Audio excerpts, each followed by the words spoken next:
welcome back to In Conversation, our Instagram live interview series. My name is Jakob Kapin. I'm the current producer of The Well. I'm very happy to be with you tonight.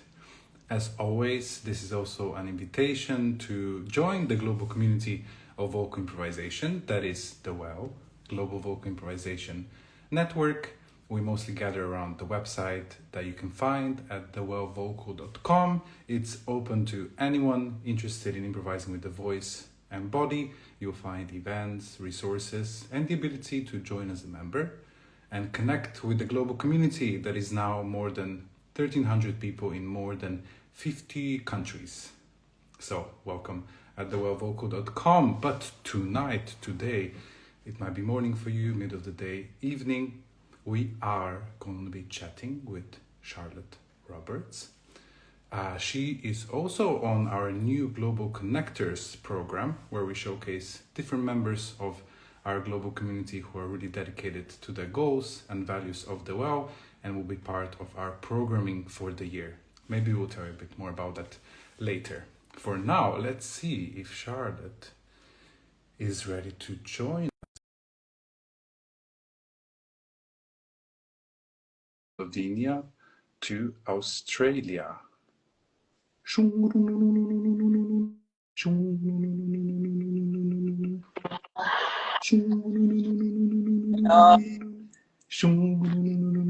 Hi.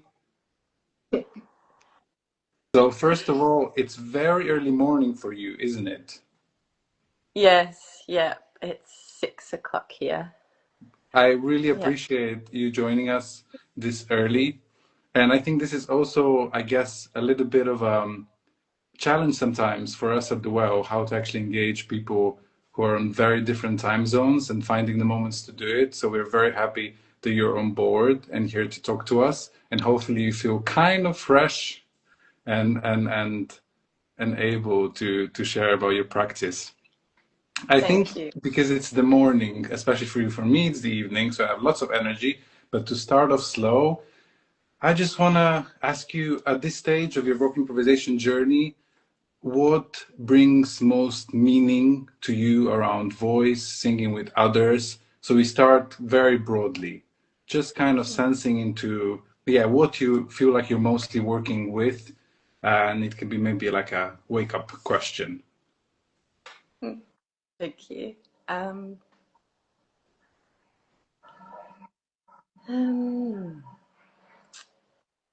I think what brings me the most meaning right in this moment is creating retreats and workshops. For me, my passion has always been centrally around facilitation. So creating a space where my son can be one of the stars in the constellation of the experience, even if he's not actively engaged in the workshop the whole time, but that there's sort of an intergenerational experience. And, you know, my parents pop in and maybe join an improvisation.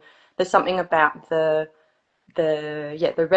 residential immersion experience and long form, so over kind of 3 or more days together, sharing food, doing the work together, not just vocally, but cooking together and resting together, having a nap.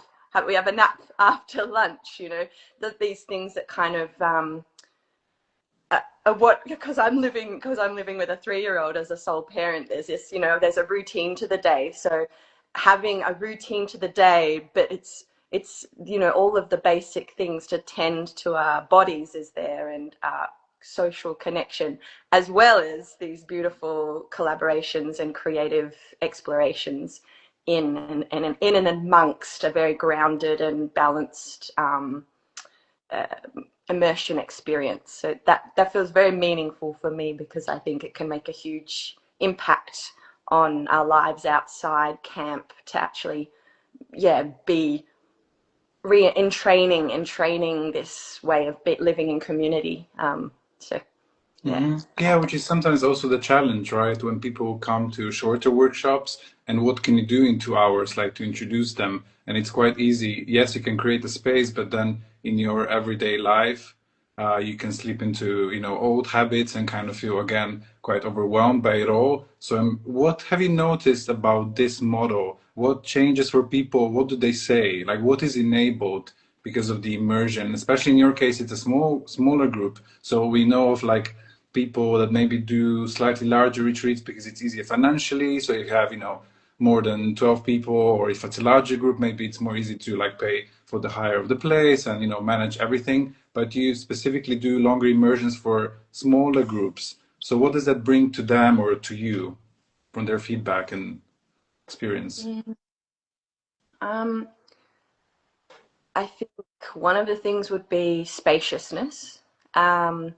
I think, with that can feel quite intense. I guess, so I also play Surdo for my friend each month in a big Takatina circle, and we always have 22 people. So if I look at the two worlds that I'm living in that feed my soul, there's this big group losing, being able to lose myself in the all, the oneness of this big group, and quite a lot of unison, and but also tuning in and self-regulating and all those things happening.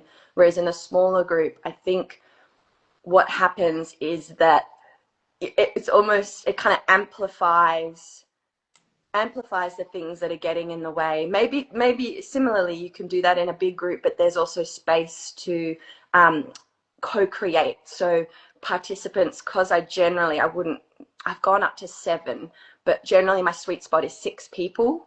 We've had 4 and that's been beautiful. Up to 8 maybe, depending on the group. But there's something about what happens after about day 3 or 4, once particularly people who have never vocal improvised before, they have sort of a bit of a toolkit and a sense of trust with the group. There's this opportunity to actually co-create the scores. So where I'm sort of giving that space to participants to create new vocal improvisation exercises, and it's actually happening in real time, that they're creating rituals for their life or for a creative inspiration, or someone came who was a writer, so we were improvising songs in response to text, and another one was a dancer, so they were sort of movement based. So it's sort of, I think, kind of creates that possibility of hybrid creations in the space, with participants actually being active in leadership. And I guess that's because I kind of see that this kind of gives people tools to then lead in their own communities. And, they've shared, I led something with my family, and I actually got my friends together and I led vocal improv. And this was someone who had never done vocal improv before. So it's sort of, it's exciting to me that people can feel like, oh yeah, I'm an artist too, I'm a teacher too, I'm going to bring this into my own community. And I guess that's my secret wish Mm-hmm. underneath. I was also just saying hi to Charles in the comments. Charles Haynes from Hawaii. He says hi to you as well. Now that he popped in at this stage, connecting the dots around the globe. But that's really quite unique in some ways. And then I wanted to ask you, do you then have a particular process for how to select that group of people? I mean, it sounds like you give them a lot of agency, but also you kind of have to build intimacy. So is there something that you're really paying attention to when you're trying to create this small group? How do you decide who to take on, or like who can be a part of it, or do you think of like of how it would feel to be in the group with different personalities or skill sets? Like, what do you pay attention to in that process when you're preparing? Yeah, I think I didn't always do this. It's actually mostly been since I had my son, and I think it activated some boundariness, or if that's even a word, or some more discernment that I perhaps struggled with pre being a mother.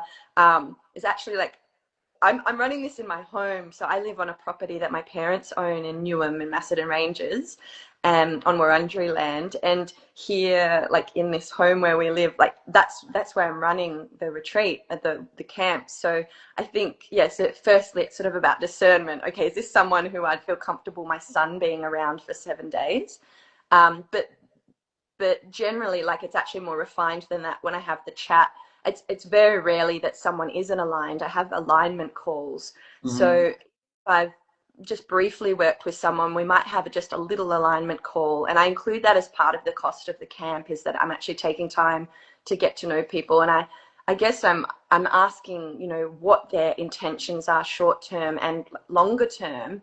And yeah, really weaving that in, sort of like putting my wings around that chat as well. And if there's sort of a point where I share all the warm fuzzy goo goo stuff that we a little bit of what we do on camp, and I watch their reaction, and if they go Mm-hmm. no, oh no, I'm like, okay, I think we're aligned. But if at that point there's any kind of prickliness, which only happened twice actually in the last 3 years, I'm like, ooh, okay, I'm just sort of sensing that that's not feeling quite right. Do you want to tell me about that? Okay, you know, at some point, if this warm fuzzy goo goo is okay for you, let's jump in together. But for now, I think it's not quite the right timing, or so. Yeah, but I'm also thinking about having, you know, at least 2 experienced improvisers in the group. So that means there's myself and the guest facilitator who are experienced, and then Mm-hmm. 2 others have at least 1 workshop experience, so that they're not completely new. And then there's sort of up to 4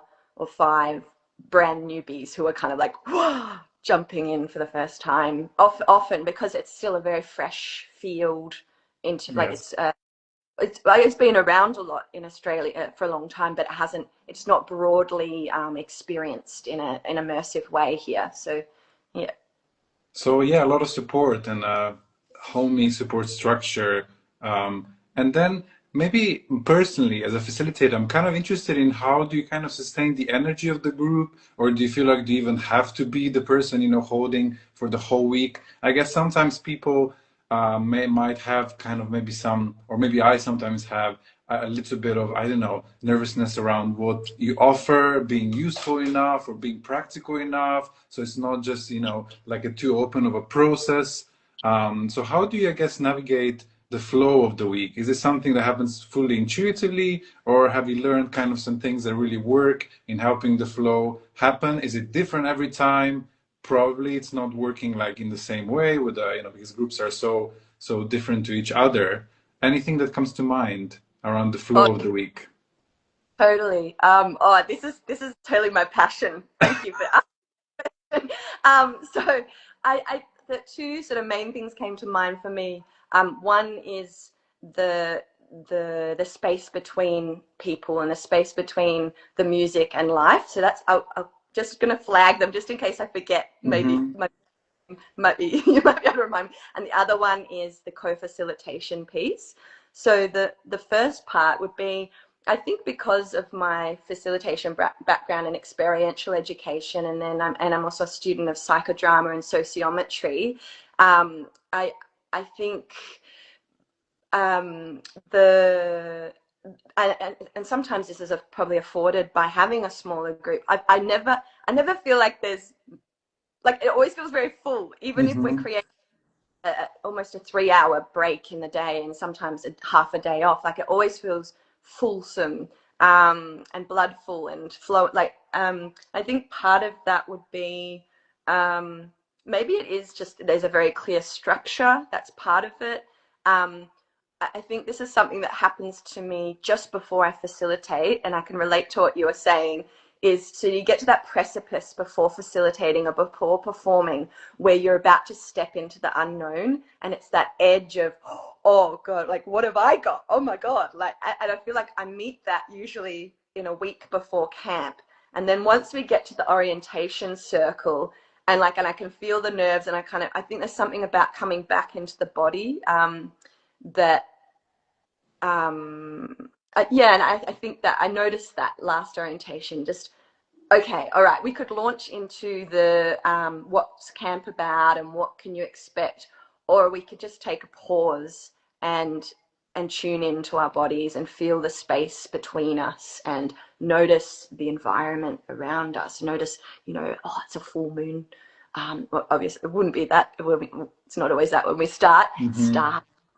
How am I feeling the sensations in my body? And beginning with, I guess, trusting the practices that we have. So I imagine all facilitators have different practices that inform them. And so I think I just remember, all these practices, there's so many. And this happened, I'm speaking to Mo, because Mo Clark is our guest facilitator at the next camp, and Chiara Cortez was last September. And I remember every guest facilitator I've had has said, there's so many things we could do, and I want to do this. But then it's sort of, okay, well, there's all these different tools, but if we use this tool in an intentional way, it can actually cover so much, which keeps, it always blows me away.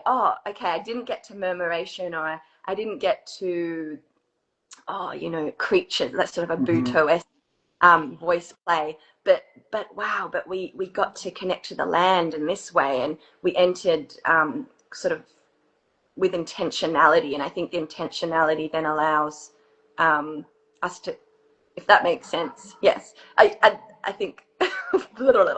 And then the co-facilitator, having a co-facilitator there means that there's this, which is also something fairly new for me.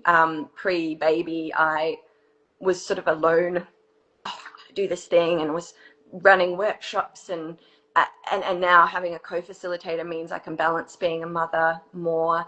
But also something really exciting that's happened is also, I think it's humbled me, and it's humbled me to the fact that actually I don't have to do everything. That was already happening when I was a sole facilitator. I thought, I've got to get everything in. But like having a co-facilitator, it's like in physical form, I literally don't have to do anything, and I can lean on someone and just trust that, just like Rhiannon talks about them, the music is in the air. There's no need to force. There's like actually just allowing it to come to us. I hope I didn't get too sidetracked there. I got to be excited. No, you didn't.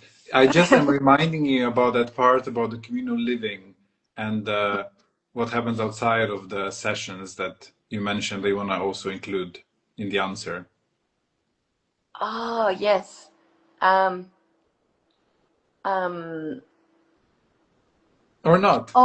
A lot happens in the kind of the digesting part.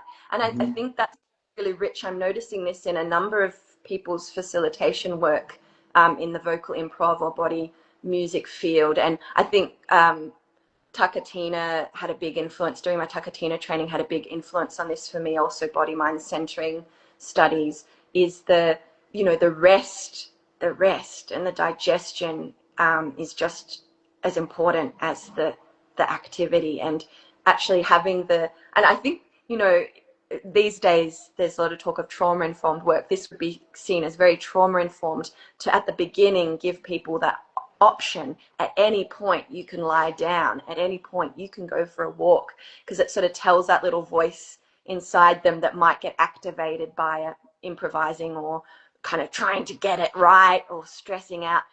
There's this way to exit if I need. And that's just part of the flow of life. Like you watch, my son will come and help me cook, and then he'll go and he'll create a cubby house out of the couch, and then he'll go and he'll catch a bug, and then just sort of like he's flowing. But it's kind of, in a way, I think I'm retraining myself and in the group how to kind of tune into that flow. Or what does my body need? Then he's lying down cuddling a bear and kind of half napping in a way. It's sort of that how giving adults permission to be tuned and not striving, like learning's this linear thing where I have to get somewhere and be the best and blah blah. Which we all. Also when you were mentioning Chiara and me often have conversations about how influential sometimes children are in circles and in big events. It always happens 24-hour circles in Grace Cathedral, in different places. There's always one child like that sometimes opens, an event, like of course unplanned, or there's a moment where there's a child there and it's kind of like always a focus moment. But we're thriving to be like them, right? In that space of really open learning, open expression with our voice and body. So it's just a great reminder.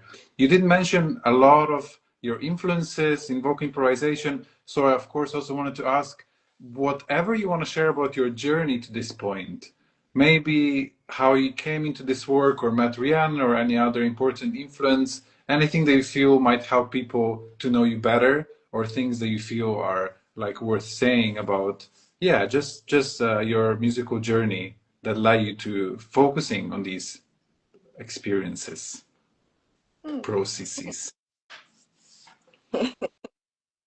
Thank you. All such beautiful questions. Um, I think if I kind of pinpoint a few key moments, one would be probably just the spirit of improvisation that arose in me as a kid. And I think from a young age, I enjoyed mucking around and writing songs and playing with my voice and dancing. And so I think that's something that's like sort of the essence of what I feel like my work with the musical body, the essence of it is that little flame that I believe is in all of us, and that need to kind of express and to be with our bodies and be with others. And you know, as a kid, writing music, sometimes quite cathartic or sad, or just processing things from life. And often with a big mama tree on the property where my parents, just next door to where my parents now live down the road. So I feel like that's quite significant, and it's quite tender for me because I'm still working in the same area where I visited growing up. So there's something about, yeah, that sort of a spiraling, deepening that connection. And I'm actually excited for Mo Clark to come, as I really think she'll be a great midwife and companion in kind of deepening that particular connection in April. Um, I think I think going on a youth camp when I was 16 had a huge impact on me, and meeting these leaders that were facilitating, and they were really weird, like weird teenage eyes. And there was something about them, you know, there'd be this celebration dance at the start of each session, and eventually most of the teenagers were doing the dance. And there was something about breaking out of the mold, or breaking out of what felt normal. And I think so my first sort of 10 years of facilitating out of high school were very much in that kind of high octane, like high energy, motivational vein. And then discovering body mind centering and dance therapy studies, and I guess getting more into qigong and yoga and bit of water dance, so modalities that had sort of more of a healing element. I think discovering some of those things during my studies in South America. I did a year of my teaching degree in South America, and that experience had this sort of experiential education going through there, but then kind of recognizing, oh, I'm still quite have tinted glasses of this kind of motivate, succeed, get ahead. So I think some of these more kind of healing or therapeutic modalities sort of have helped soften me, and calm my nervous system, and calm the part of me that is very excitable and very kind of, you know, I have big goals or big dreams, and I, you know, can be quite yeah, I can forget about, oh, I'm in a body, I'm connected to people, so I think that is still very much present in what I'm learning, because I'm doing supervision with my psychodrama supervisor, and sociometry supervisor. I'd say that's the third thing that's really impacting and informing my work and my life. And one of the reflections I had in our supervision session 2 weeks ago about the most recent January camp was, which I co-facilitated with Rio Samaggio, who's a local to Melbourne. It was just like in body mind centering, they say support precedes change. And in this case, I realized I'd made a boo-boo. I got excited, and I jumped in to do an activity that was very skills based before actually building relationship in the group. So it was a reminder, okay, relationship precedes flow. So before I have a relationship with myself, an intimate connection with my breath and life force in myself, before I have, you know, the capacity to be vulnerable or tender or present and listening with the people in the group, I can't make music. I can't get into flow that's truly listening and spacious. It could be great and fun, but it's not going to be that kind of next kind of subtle under the tone, kind of, if you know what I mean, like kind of Hmm. under the, yeah, kind of where more possibilities. Like it could be quite high energy, but there's sort of subtle layers of possibility. And I feel like that's what I'm really loving at the moment is, okay, how can I sort of even more so value relationship and connection before, and just trusting that the music will come, the music and our voices will flow when we have that relationship active and we're warmed up to ourselves and the space between us. Um, Beautiful. Yeah, and maybe you already answered this in this with the previous, yeah, words, but I'm kind of interested about the balance between the therapeutic and the musical. They of course are not separate at all, but a lot of people sometimes, question where the music sits. Is the music still centered in a therapeutic process? Can, they really kind of coexist harmoniously? Maybe I'm just interested for you if you perceive it, that sometimes as part of the facilitation, the therapeutic is maybe a little bit more central, and that maybe other times the music is really at the center, or do they always stay in the same place? I'm just interested in how you view it, or how you view it in terms of helping also people to, search for the music, let's say in the air, rather than always staying maybe, in a introspective process, because it's quite a lot of shifts happening between what you might be thinking if it's a therapeutically aimed, exercise versus then having to make music. It can feel like a big shift, but it's also something you kind of have to practice, right? To like shift your own modalities and then the modalities of the group. So I just wonder how you view those balances. Good question. um, yeah, I and you probably find this well. I do feel like there's an edge that we're walking as facilitators, and it's happening within our own body, and it's happening in the group and in between people. There's so many different parts of the social atom or the constellation that are moving at once, and there is an edge there. I recently put on my event, look, this isn't a therapeutic process, in a really explicit way, because I think I needed to remember that that's not my ultimate aim. I don't want to Hmm. be a, and there's people always talk about it being therapeutic, and I think part of that is because I'm not going in as a therapist. I'm using tools that therapists use if people do kind of reactivate or drop into, which happens every camp. There's someone that might touch on something quite old or like a trauma of some sort, and there is that kind of edge, especially doing responsive work in small group. There's this edge because there's an invitation someone might have in the process of exploring improvisation for the first time, or even after doing it a long time, um, suddenly feel very isolated. And I feel like that's what's happening when they're kind of re-traumatizing or connecting to something, that suddenly they're very isolated and they're just in this memory or this narrative, or this somatic experience, and they're feeling stuck in some way or blocked. And um, it's interesting because I think now that I've kind of been explicit, okay, this isn't a therapeutic process, even though I have a lot of therapeutic training in my background, and psychodrama actually, is the basis of group therapy around the world. Like it's one of the core things that it informs small group therapy. So saying that, yeah, my lens isn't therapeutic. So I, I'm walking this edge where I remember Rhiannon talked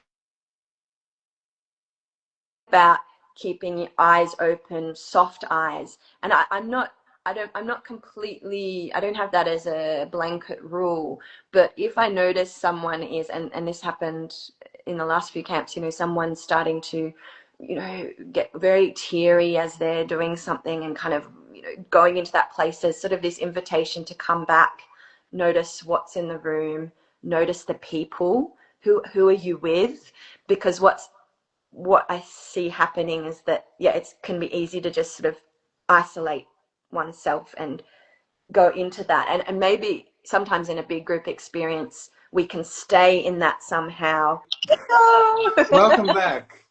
As I said, Thank you. in the second introduction, I just really enjoyed chatting with you. So I thought we were just at such a great point where this glitch happened. So it was really worth coming back. And we're Thank just continuing. So nice to have you. I was just about to ask you then about the global connectors and the well, and in terms of how does it feel, being in Australia, which is such a vast place, country, continent. We're starting to kind of reach out to all parts of the world or continents. Just how it is to, feel a member of the global community. How does it feel to be also a global connector and just be kind of working? And yeah, what are your hopes for how this community is developing and your place in it? Mm. Oh, another great question. This is all very exciting. Thank you. I'm enjoying this a lot, and thank you for the opportunity as well. It's just such a joy, and it's so enlivening to be in this chat and part of the Global Connectors group, and the well itself, just what it's standing for is really exciting, and it's just generating so much, connection and possibility. So thank you for yourself and for everyone that's making this all possible.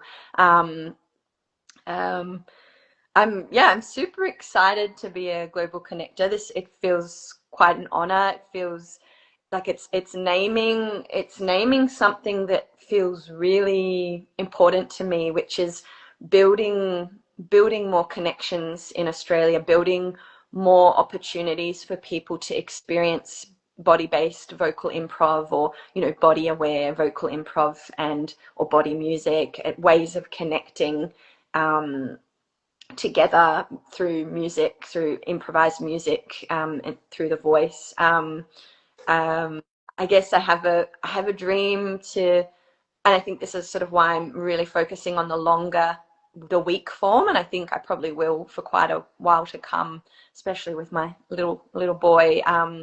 There's something about gradually. There's been at least one person at each of my camps that's been interested in facilitating and starting to facilitate or bring it into the workshops they're already leading. So, whether it's they're already a dance teacher and they want to bring vocal improv in. So I'm really excited about how these camps will be evolving over the next few years to be training facilitators. So I guess I would love to be able to go every week. Like there's probably only one teacher I know other than myself. Well, actually, because I'm not teaching every week, I'm teaching more every month or two. But there's one teacher in Melbourne that's teaching every week that I know of, and there's another. Actually, no, there's two. No. Oh no, there's more. Oh There's my God, more, it's there's growing. always It's more, growing. but It it's is quite far growing. apart, right? It's Yeah.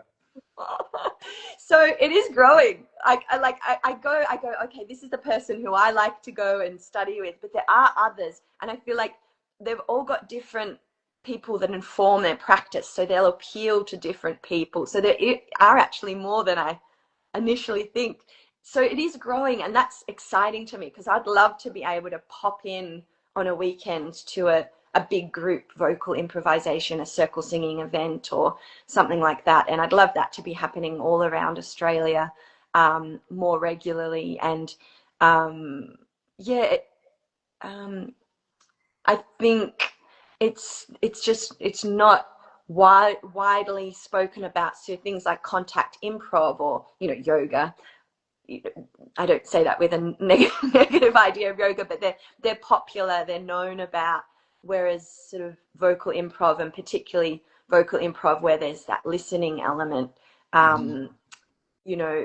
not to say that there's vocal improv that's not having listening, but maybe, to have the full spectrum of vocal improvisation from the slightly more therapeutic-esque all the way through to kind of very accessible big group circle singing.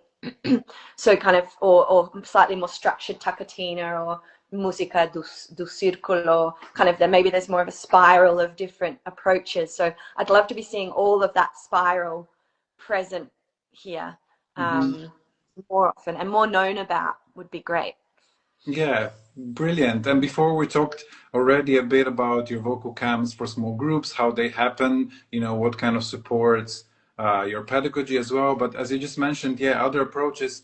I think that vocal improvisation is also a great window into, or like a practice of, particular connection to the land, and also something that can be really flexible and thus like really authentic. So it doesn't have to kind of be part of like maybe an older model where, you're maybe not necessarily just inspired, or it's not even that you're taking, but it's not as if you're importing, like a knowledge that is maybe part of another culture and then you're learning through that. But it gives you great possibility to really integrate everything, all of your influences, but hopefully in a really authentic way that maybe has also like other, values attached to it. So it's just something quite different because of its kind of openness and flexibility. Like you were saying even before, that maybe people entering a process of a week, by the fourth day or third day, they can already be inventing their own games or exercises. That's probably not something that you do in many other like more well-known approaches that might maybe are kind of more focused and where the progression is kind of already set, by a particular tradition.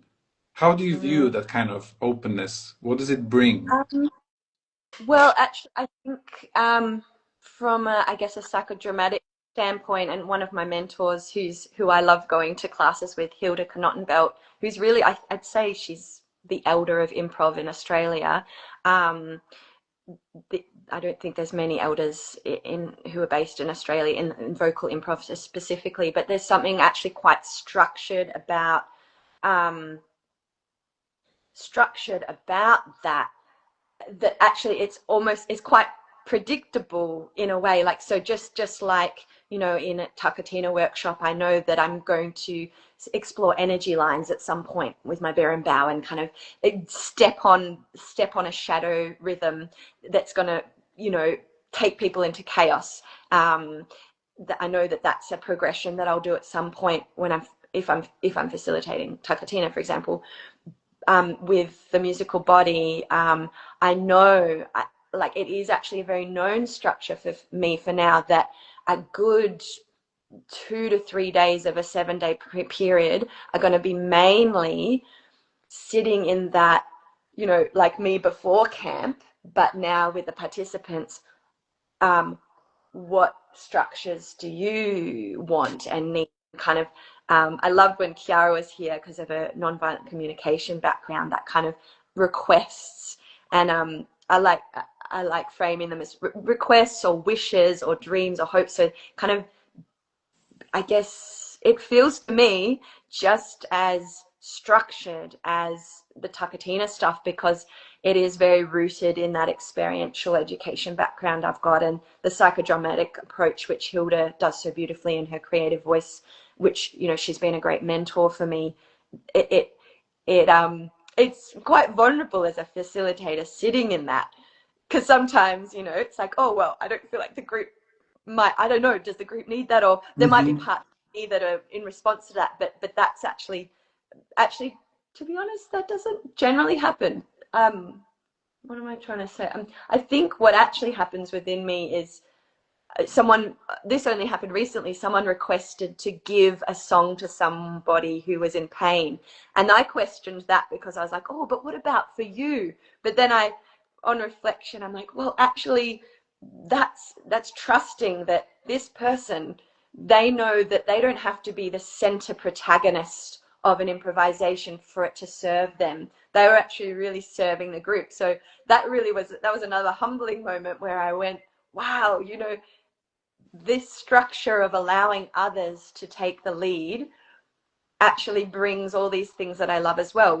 Singing for somebody, singing a song, and they just receive the song, for example. So it's very interesting. It does kind of uh, I feel like it does create a true sense of co-creation in that. Like, I'm still leading, and the co-facilitator still, we're in leadership, and that's clear, and we're there to kind of step in as needed, and also support the structuring of these new scores. Oh, okay, do you have a clear intention? Is there a clear, do you need more support, more kind of musical elements to support that, or physical elements? but yeah, but it is this sort of creating that it is really allowing them to bring their own life experience to meet the music and what kind of what's there. Mm-hmm. Mm. Mm. Hopefully that makes sense. Exactly. And also, before we're talking about the influence of Rhiannon and the inspiration of kind of the music always already being in the air. So if we're present enough for ourselves and others, it will come if we're not trying to kind of, force it. So how do you approach, yeah, bringing music to the center or making all of these processes like musical or translating, someone's experience from the present or past or what they wish for the future into musical terms? What does that represent for you? Mm.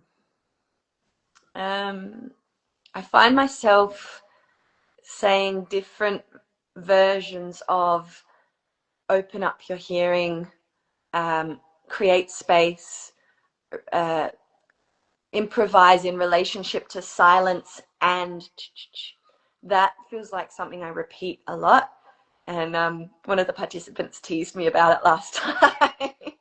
And then they got a chance to lead something. They're like, I want something with no space, just and complete chaos and no silence at all. Just so yeah, which was actually, it was delightful and fun. And so that's probably one of the things that helps. And that's also it is a slight aesthetic thing as well, but I feel like it's also a sensory thing, and how much stimulation can one handle, and if yeah, I think particularly in a small group it can be easy to overdo it and get exhausted because there's not as many people who can pick it up.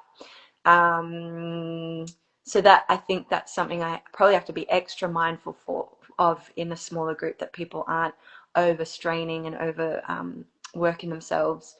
Um, and other, I guess, core things that are really supportive. I think um, not that I don't particularly want to teach Takatina. I love playing Surdo for Takatina and being part of it. I feel like it's a pillar to my teaching.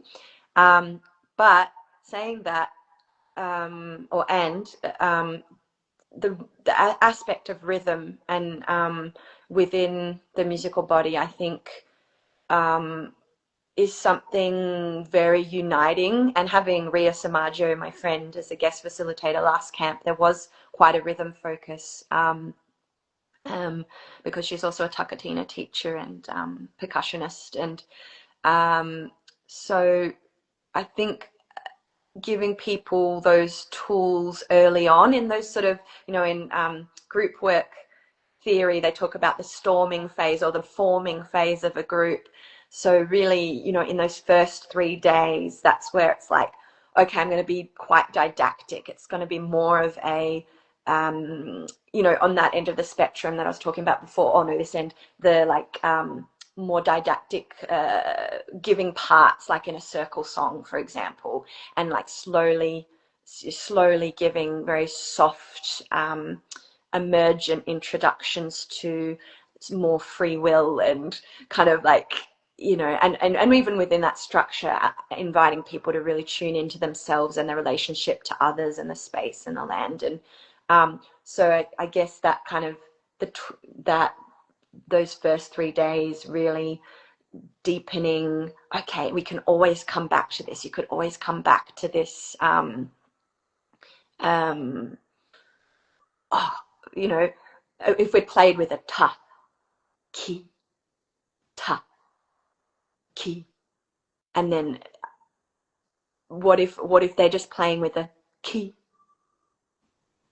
ki, and then they've already got a very nuanced sense of playing with something quite rhythmical, but also giving space for others in the room. So like later on, they might, without even knowing this, be playing with these bits between a rhythm that they played with and be able to just, I guess, kind of recall that because they've had an embodied experience of it.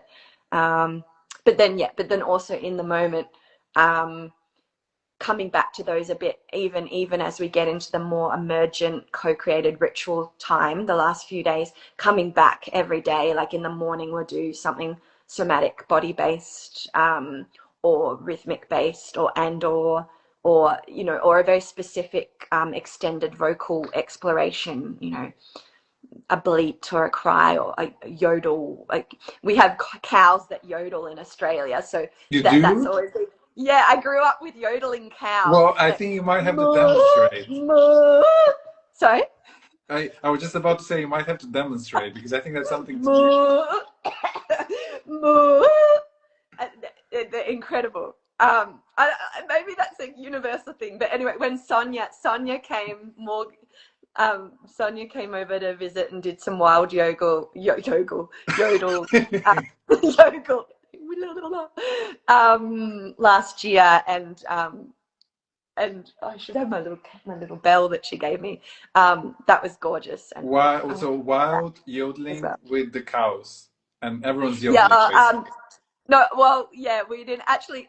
Sonia said that her cows didn't yodel. I was like, well, that's how that was my experience of yodel growing up. That's how I kind of explored that with my voice, was listening to our cows. But Sonia was saying that her cows didn't do that. Yeah, exactly. I don't know in Slovenia and Switzerland, you know, I haven't seen any yodeling cows yet, but I might be Right. missing out on, Yeah. you know, a particular breed. Yeah. Brilliant. I mean, Yeah. yeah, you mentioned already these wonderful collaborators, and we talked previously about co-facilitation, that Mo Clark is coming, another founding member of the Well, Chiara Cortez was there, and maybe is returning, and your local collaborators.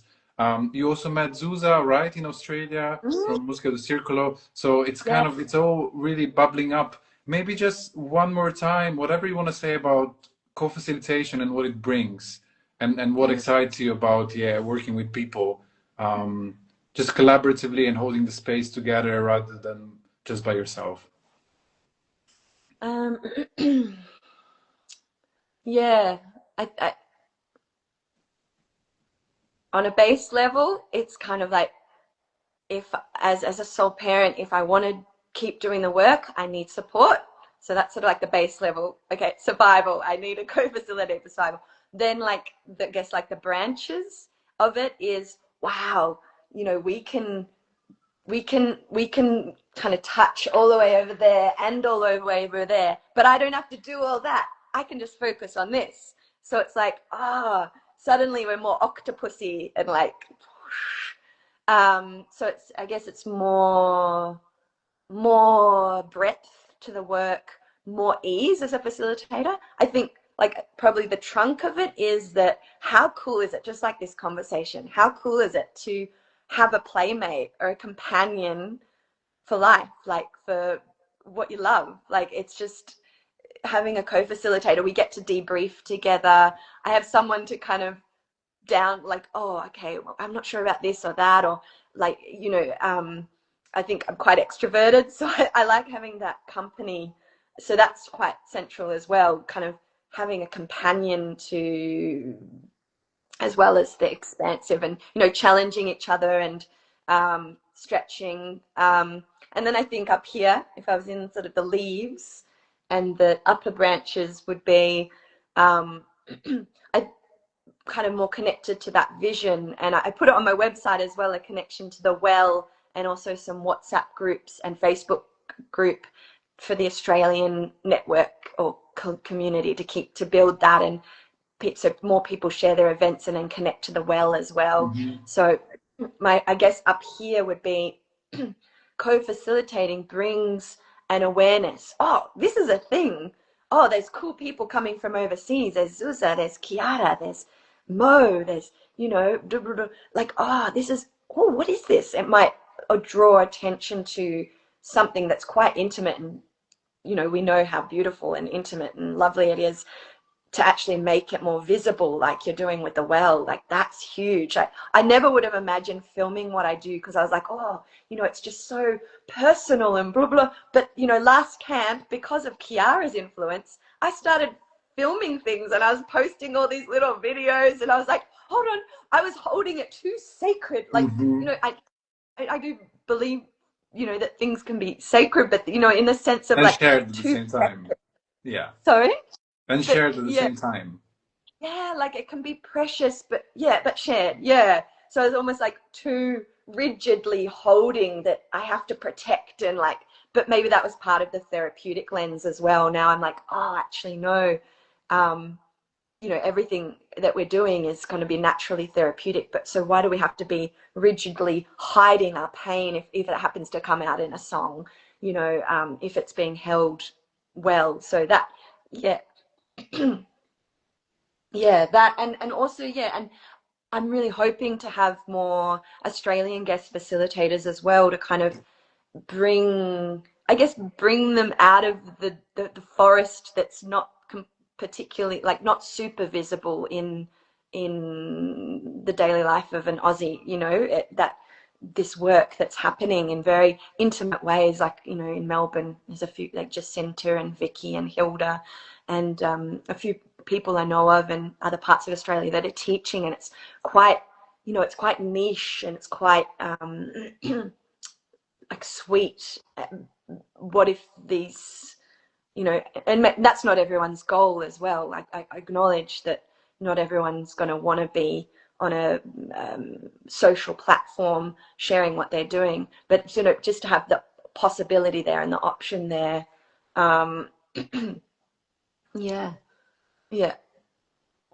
Mm. Wonderful. And maybe to even slightly conclude this, our second conversation, going back to what we talked about, which is this space that you create. We talked about like how it is to select a group of, you know, if you're working with 6 people, how important it is, um, how you communicate with them, what this process is about, like feeling the resonance with them, then having these camps where people really also get a sense of how to be together, live together, you know, share meals, everything that's not part of the actual teaching and the session time. And I almost want to give you a challenge of sharing any real kind of insights or things that have really worked that can kind of enable more of these, yeah, gatherings to happen in this way. So it's either maybe something that you've recently thought about, oh, this is a great way of like changing my daily, you know, singing practice, or this is a really great way to bring, you know, a small group of people into the now, whatever, it's alive now in this work, just giving you a little, yeah, a little chance to share any good tips or things that you've kind of gathered that feel relevant to this way of yeah, bringing vocal improvisers together. Mm. um from, I kind of feel like there might be Or more. three. Yeah. The first little one would be something sort of a simple personal exploration of um, following your pleasure. And this is just sort of more on an individual personal practice. Something my body mind centering teacher Alice Cummins always said was follow your pleasure in the movement. So I feel like that as a phrase, having that in one's life, like an individual's life, when you wake up in the morning, in movement and humming and sound, how can I follow my pleasure today? What does that look like? And then my one of my other teachers, Amit, talks about you know, wondering about her night and day. What am I wondering about? And kind of feeding that wondering. My son's got a book called The Curious Why. So sort of that wondering, oh, you know, what is life? What is this sound? What is the vibration? So, but then I guess, how do we actually cultivate that beyond, you know, we don't always have that personal motivation. So I am very interested in beyond that. That's not going to happen if we don't have, it's like as a mother, like if you bring a child into the world, you can't just do it. You're not like a little island, like the whole nuclear family thing is just like, Mm-hmm. you know, what else is going to build this pleasure, this bliss or this experience? So one thing that I often do at the end of camp is, you know, building the WhatsApp group. I started doing an online program which was based off in COVID, having a companioning and having like a peer practice. So that's happened out of one of the camps where people came and they started coming to this online program where we met, and I ended up charging just a very tokenistic amount of money just to cover my costs and things. And what would happen is I'd just share my practice and so forth. But then other people within that group started joining and catching up once a week on Zoom to do their solo practice together. Sometimes they do like something like a Takatina thing together. So there's something about the having a community group or a companioning check-in, whether it's a monthly meeting or like makes me think of my grandma was Quaker, you know, coming together for a meeting and then letting the spirit move you, letting the music, whatever's there, what you need to explore, following your pleasure in the moment. And then beyond that, like for me personally, peer practice retreats and camps have been a big part of my practice the last 5 years. Started with a Takatina peer practice 7 years ago, I think, when we were, because we did practice groups. And I think Musica del Circolo has sort of taken that on a little bit in the practice groups type thing from friends that are studying. So there's this sort of actually just getting out in the world and doing the thing, not necessarily being paid, but doing it, building community, and it being less about the financial gain but more about, okay, look, I'm putting myself out there. I don't know it all, and that's going to be my journey for the rest of my life as a facilitator. I don't know it all, but this is what I have to offer, and what can we create from there, like with this little spark that I'm bringing. So there's something exciting for me about that. And this year I called it the Australian Vocal Improv Convergence, or Body Voice, no, what is it? Body Voice Music Convergence. So it sounds a bit more fancy and official.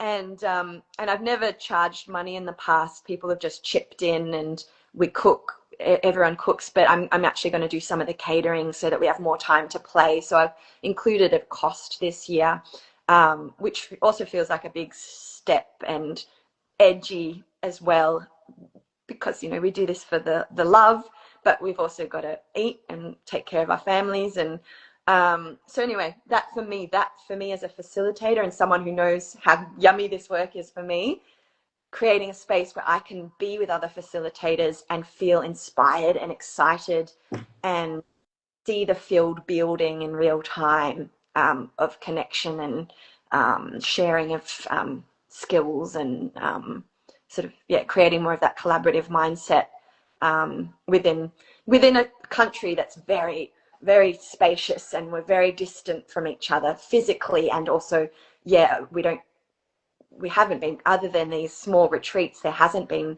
vocal improv convergences in Australia. So this is sort of, it's like, come on, let's, you know, whoever's up for it, let's keep doing this. And yes, wonderful. Thank you so much for sharing those.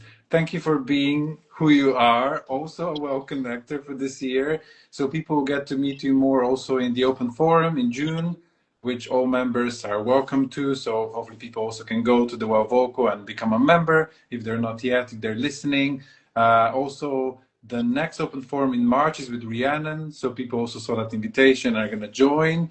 And that's pretty much it for today. I've so enjoyed chatting with you. Thank you for sharing so openly about your practice. Can't wait to see what happens next. And hopefully if you kind of can keep us informed. And I'm sure we're going to find ways of also sharing, you know, more tools or specific text or other forms of, you know, how to kind of, yeah, host the camps and the parts of your practice and facilitation that could maybe inspire others to do more similar things.